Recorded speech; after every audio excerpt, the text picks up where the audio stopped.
Des thérapies complémentaires, il en existe probablement des milliers, mais rassurez-vous, inutile de toutes les passer en revue pour y voir plus clair. D'autant que rien n'empêche n'importe quelle personne de créer sa propre approche thérapeutique. Je pense voir passer une nouvelle appellation quasiment tous les jours. Donc, il est possible de les catégoriser, et c'est ce que je vous propose de regarder ensemble. Et en exclusivité, je vous présenterai une catégorie d'approches que vous ne verrez dans aucun autre système de classification, alors qu'elles sont pourtant très populaires. Allez, c'est parti! Plusieurs systèmes de classification ont été proposés. On peut par exemple les catégoriser en fonction de leurs usages, complémentaires, alternatifs, parallèles. Mais ces termes portent à confusion comme je l'ai montré dans la capsule consacrée aux définitions et appellations associées. Je vous mets le lien sous la vidéo. On peut aussi les classer en fonction de leur reconnaissance, comme l'a proposé Véronique Suissa dans un article publié en 2020. Elle propose de les classer en 3 catégories que sont les approches acceptées, tolérées et rejetées. Les approches acceptées sont intégrées dans le système de soins, c'est-à-dire qu'on les trouve dans les hôpitaux et les cabinets médicaux. Les praticiens ont des formations officielles, des diplômes reconnus et le fait d'être intégré au sein d'une équipe médicale limite les mauvais usages. Suissa cite les approches telles que l'hypnose, l'art-thérapie, l'homéopathie, l'acupuncture. Les approches tolérées ne sont pas intégrées dans le système de soins. Les praticiens ont des formations diverses non reconnues officiellement. Et le fait de ne pas être intégré dans le parcours de santé augmente le risque de dérive thérapeutique. Des pratiques telles que le magnétisme, le reiki, les approches énergétiques ou la naturopathie sont par exemple citées. Quant aux approches rejetées, elles sont exclues du système de santé, voire interdites par la loi. Là aussi, les praticiens n'ont pas de formation reconnue et ne sont pas intégrés dans le système de soins, augmentant le risque de dérive, un peu comme les approches tolérées. Se pose alors la question de savoir où est la limite entre approche tolérée et rejetée puisque les critères sont similaires. Une condamnation par la justice pourrait clarifier cette différence, mais les approches citées n'en font pas forcément l'objet. C'est une catégorie assez subjective au final. La perception positive ou négative des professionnels de santé et du public vis-à-vis de telle approche joue un rôle important. Parmi les approches citées se trouvent par exemple la méthode AMER, les thérapies de conversion, la méthode Access Bar ou l'aide spirituelle exclusive. On peut débattre à l'infini de la présence ou l'absence de telle ou telle approche dans cette catégorie. Pour les ultra-rationalistes, toutes les approches existantes devraient y figurer, mais ça reste un point de vue marginal, bruyant, mais marginal comme tous les extrêmes. Un autre problème avec cette classification est qu'elle est dépendante du contexte dans lequel elle est émise. Ici, en France, avec son cadre légal et ses conditions de pratique associées. Ce système ne serait par exemple pas pertinent en Suisse. Typiquement, la naturopathie possède son diplôme fédéral officiel en Suisse, alors qu'elle est considérée comme tolérée en France. Voyons d'autres systèmes. On peut aussi les catégoriser en fonction de leur mode d'action. Et en 1998, oui ça date, Johan Engebretson a proposé une classification intéressante, sous forme de continuum en partant des approches aux mécanismes d'action clairement identifiables jusqu'aux approches dont les mécanismes d'action restent débattus à ce jour. Cette classification a été reprise et synthétisée par mon collègue et psychologue Claude Bergmans dans un article publié en 2024 avec ce tableau. Donc on commence en haut à gauche avec les approches matérielles et positivistes, c'est-à-dire que les actions du praticien sont observables et concrètes et les mécanismes d'action bien expliqués. Ce sont par exemple les manipulations physiques et l'usage de substances naturelles ou synthétiques. On va ensuite progressivement se diriger vers des pratiques de moins en moins matérielles avec les approches psychologiques, spirituelles, énergétiques, dont les mécanismes d'action sont de plus en plus métaphysiques avec la prière ou le tambour chamanique qui sont cités comme exemple. Métaphysique signifie que l'on suppose l'existence d'un plan de réalité immatériel avec lequel on peut agir sur une personne, un animal, les végétaux ou les minéraux. L'avantage de ce système de classification est qu'il permet d'englober la totalité des approches existantes, sans se prononcer sur leur légitimité, leur efficacité ou leur dangerosité. Gardons-le en tête, je vais l'utiliser pour vous présenter le système officiel de classification. Un travail conséquent a été réalisé afin de mettre en évidence 5 grandes classes d'approches que je vous propose de passer en revue. C'est un travail collectif mené par Brian Behrman dont les résultats ont été publiés en 2011. L'idée est de fournir une classification internationale et officielle pour la revue Cochrane, célèbre revue scientifique réunissant les principaux résultats des recherches actuelles dans de nombreux domaines scientifiques, Une partie est consacrée aux thérapies complémentaires. Je les présenterai en suivant le modèle d'Engebretson que nous venons de voir, des plus concrètes aux plus abstraites. D'abord, l'apport de substances. On y trouve la phytothérapie et les plantes médicinales, avec les substances les plus connues que sont la cayenne, le millepertuis, la valériane, mais il y en a plein. J'y mettrai aussi les psychotropes, mais elles ne figurent pas dans la classification de Berman. Ayahuasca, ibogaine, cannabis, pavo, ainsi que les substances utilisées dans la récente thérapie assistée par psychédéliques, MDMA, psilocybine, kétamine. Elles ne sont pas naturelles, mais ce sont des substances. On y trouve aussi les thérapies nutritionnelles et la diététique, avec les compléments alimentaires, la pratique du jeûne, l'absorption de minéraux, de vitamines ou de probiotiques. On poursuit avec les manipulations physiques. On y trouve la technique Alexander, la chiropratique, la méthode Feldenkrais, l'ostéopathie ou la réflexologie, le massage crânio-sacral. On est ici encore bien dans le concret. Il y a un contact physique avec le patient et les techniques sont observables. Étonnant de voir des techniques qui sont protégées par des droits d'auteur, comme Feldenkrais ou Alexander. Je reviendrai sur le problème des marques déposées dans les thérapies complémentaires lorsque je parlerai des approches psychocorporelles. C'est un fléau. Les systèmes médicaux complets vont aborder les différents aspects de la personne, autant physiques, mentaux que spirituels. En général, ce sont des systèmes traditionnels propres à une culture donnée. On y trouve la médecine ayurvédique, présente en Inde, au Népal ou au Sri Lanka. Bien entendu, la médecine traditionnelle chinoise et sa pharmacopée, l'acupuncture, l'usage de ventouses, pour ne citer que les plus connus. L'équipe de Berman y range aussi la naturopathie, considérée comme un ensemble de pratiques, notamment nutritionnelles.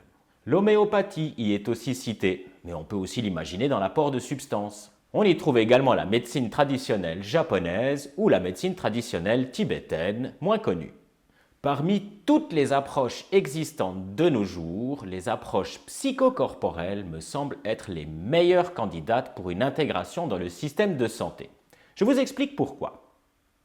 Mais d'abord, quelques exemples d'approches citées par l'équipe de Berman. L'hypnose, les techniques de relaxation, la méditation, le yoga, le tai chi, la danse-thérapie, l'art-thérapie, la musicothérapie, il y en a plein. Dans la classification d'Engebretson en 1998, elle se rapproche du type métaphysique et spirituel. Mais en réalité, il n'est pas nécessaire de supposer l'existence d'un plan de réalité immatériel ou d'une énergie pour les pratiquer.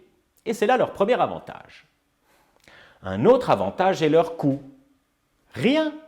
Il n'y a besoin de rien pour pratiquer ces approches. Pas de granules, pas de substances, pas de fioles, pas d'amulettes ou de pierres énergétiques ou de manipulation physique ou d'appareils de mesure hors de prix. Comptez 10 000 francs pour l'achat d'un gadget censé mesurer votre champ vibratoire. La priorité est donnée au vécu et au ressenti corporel, avec comme porte d'entrée l'alpha et l'oméga de toutes ces approches qu'est la respiration. J'ai participé à de nombreuses journées et ateliers sur différentes approches, notamment psychocorporelles. L'hypnose, la PNL, la musicothérapie, mais aussi le magnétisme et même la très célèbre mindfulness. Vous pouvez leur mettre le nom que vous voulez, l'hypnose ericksonienne ou hellmanienne, la méditation de pleine conscience, la relaxation de Schultz, la respiration holotropique de Grof. Vous y trouverez toujours la respiration, le pneuma, le souffle. Sachez que c'est l'outil secret des dieux pour entrer dans une démarche psychocorporelle, avant même de parler de thérapie. La pleine conscience est une manière comme une autre d'entrer en transe, mais il y a plein d'autres manières d'y entrer, au gré de votre imagination, de vos envies ou du besoin. Certaines pratiques spirituelles ascétiques vont au contraire vous demander de faire le vide. Mais franchement dit, la méditation de vide conscience, c'est pas très inspirant. Parlez, chantez, bougez, dansez pour ressentir toutes les parties de votre corps. Concentrez-vous sur une voix, un son, une partie de votre corps, un souvenir, une activité agréable, et vous voilà parti. C'est du génie marketing que d'avoir sélectionné une de ces multiples portes d'entrée pour en faire un concept à part entière. Mais en réalité, il n'y a rien de nouveau. Seuls les termes sont nouveaux, c'est du marketing, et la mindfulness en est l'exemple le plus connu. Elle est déjà rebaptisée Mac Mindfulness pour dénoncer les dérives marketing de toutes ces appellations. On a beaucoup de vieux parfums dans un flacon tout neuf dans toutes ces approches, et c'est vraiment dommage. La composante marketing est un fléau, alors que la seule chose nécessaire à leur exercice, c'est le ressenti corporel par la respiration. Ah, ben j'y pense, je viens d'inventer la respiration globale. C'est plus que respirer. Il s'agit d'un mouvement dynamique d'inspiration et d'expiration, en conscience bien entendu, qui se base sur une tradition spirituelle très lointaine et très ancienne. Voilà, j'y ajoute le C pour protéger mon idée, et maintenant, si vous respirez, eh bien vous me devez des petits sous, parce que c'est moi qui ai inventé. Plus grande est la force, plus grand est le danger avec la dimension sexuelle. Un travail sur soi, c'est un travail sur son corps. Toutes les parties de son corps, si bien qu'il faut passer également par la dimension sexuelle. Ça reste un sujet tabou. Les autorités religieuses ont généralement diabolisé le corps. La jouissance, les plaisirs, s'ils ne sont pas orientés vers Dieu, sont impurs, bassement instinctuels, pulsionnels. L'hindouisme a une perspective différente avec le tantra. La spiritualité peut passer par le corps. Ce n'est pas un péché. Il s'agit de transformer l'énergie sexuelle en force spirituelle. Et c'est d'abord un travail sur soi. Pas uniquement d'introspection, mais de ressenti. Comment j'accepte les parties de mon corps? Mes jambes, mes bras, mon visage, et donc aussi mes parties intimes. Sont-elles source de plaisir, de douleur ou de honte? Et après tout ce travail, suis-je capable de partager cette intimité? Suis-je capable d'accepter l'autre dans mon intimité? Et comment moi je vais vers l'intimité de l'autre? Notez que l'intimité, ce que l'on cache et que l'on dévoile sont les thèmes préférés de l'ésotérisme. Mais c'est un autre sujet. Au final, c'est tout le corps qui est sollicité. Les zones qui procurent du plaisir sont différentes pour chacun. De même que les zones qui procurent de la gêne que l'on cherche à cacher, voire nier. Si un travail sur soi n'est pas effectué avant de s'engager dans une pratique psychocorporelle en tant que professionnel, le risque est considérable de tomber dans la contrainte sexuelle. Des condamnations pour abus sont trop fréquentes dans ces approches. Les langues se délient et les façons de faire plus que douteuses sont dénoncées à juste titre. Ces thérapeutes qui profitent de leur aura d'initiés aux pratiques traditionnelles alors qu'ils n'ont pas résolu leurs problèmes psychologiques doivent absolument être éloignés, bannis de ces approches. Mais je doute qu'un cadre légal clair apporte une réelle solution. Il s'agit d'un problème de personne, pas des approches en elles-mêmes. Pour conclure avec les approches psychocorporelles, il faut garder en tête que le lien corps-esprit reste un sujet de débat ouvert. Est-ce deux choses différentes? Est-ce la matière qui a produit l'esprit? Ou au contraire, est-ce que l'esprit a produit la matière? Avec les approches énergétiques, la réponse au débat corps-esprit est assez claire. L'esprit est premier et il domine la matière. Elle se situe dans l'extrémité de notre tableau de 1998. Ces approches supposent l'existence d'un plan de réalité immatériel distinct du monde physique dans lequel il est possible de naviguer avec des énergies subtiles. S'y trouve notamment l'acupuncture, alors qu'on la trouve aussi dans les systèmes médicaux complets. Vous voyez que les cases sont poreuses. Vous y trouverez aussi le Qigong, le magnétisme, le Reiki ou les soins à distance. J'y ajouterai également les faiseurs de secrets et les barreurs de feu. Dans cette catégorie, pas de langage commun pour échanger entre professionnels. Il n'y a pas non plus de registre et de diplôme officiel. D'ailleurs, je doute que les personnes qui utilisent les approches énergétiques soient très enthousiastes à l'idée d'être enregistrées après une formation donnant droit à un diplôme officiel. Non pas que les personnes qui les pratiquent sont contre la médecine et veulent rester marginales ou cachées. Enfin, vous en trouverez toujours qui vont critiquer la médecine aveugle, les gouvernements corrompus et les industries pharmaceutiques qui veulent nous maintenir dans la dépendance avec leurs médicaments. Éloignez-vous de ces gens-là, c'est le signe de tracas psychologique. Rancœur, regret, haine, rébellion contre soi-même déguisée en rébellion contre la société ou un simple manque de connaissances dans ce domaine. Ça n'a absolument rien à voir avec une soi-disant connaissance secrète réservée aux seuls éveillés.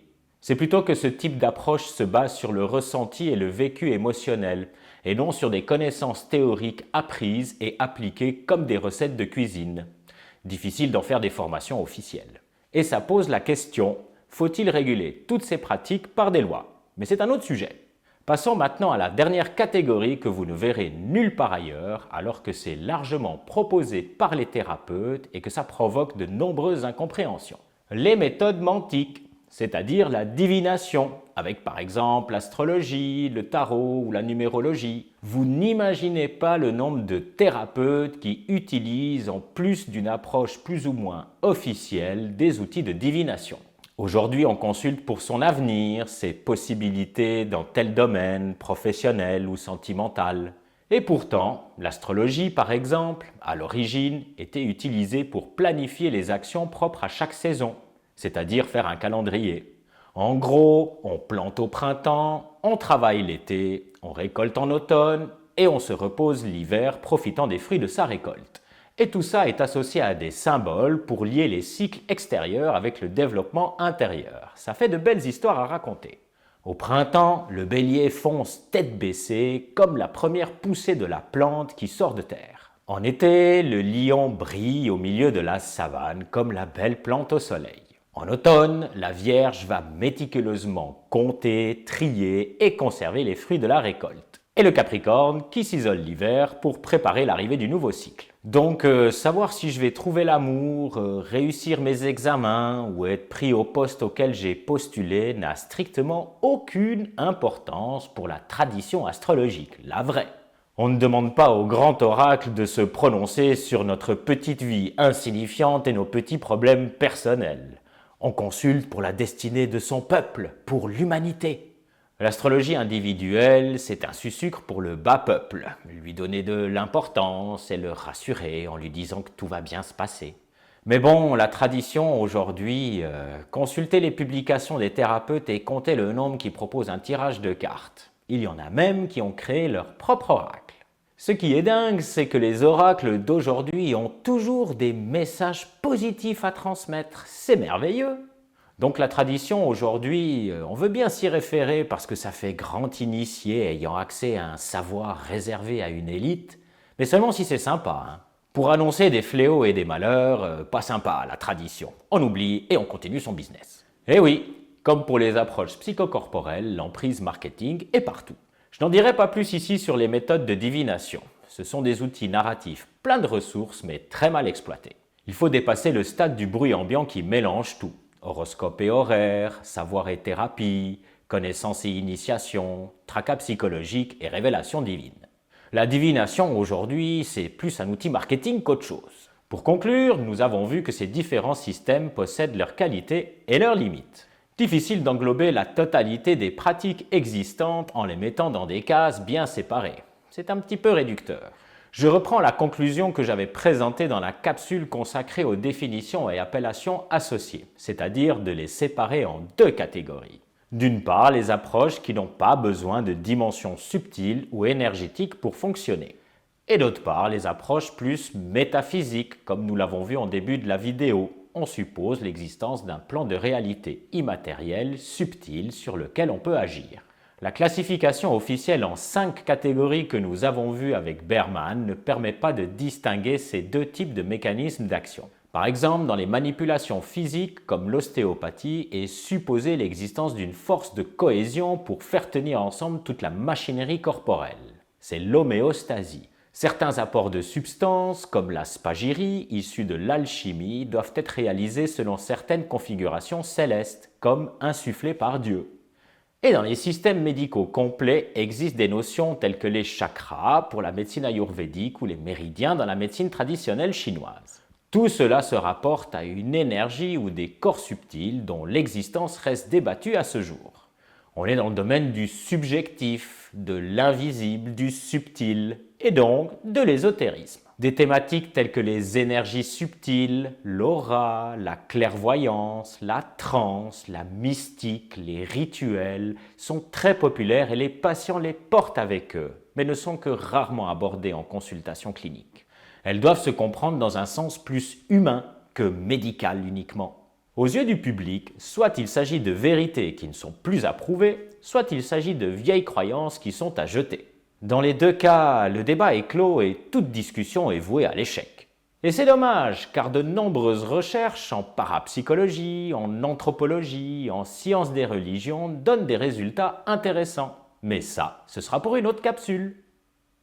Merci de m'avoir écouté jusqu'ici. Et si vous êtes professionnel de santé en Suisse, sachez que le centre de formation Psybé propose des formations continues accréditées, enregistrées et disponibles en permanence. Vous trouverez toutes les informations sur le site web de la plateforme Psybé pour tout savoir sur ces sujets passionnants.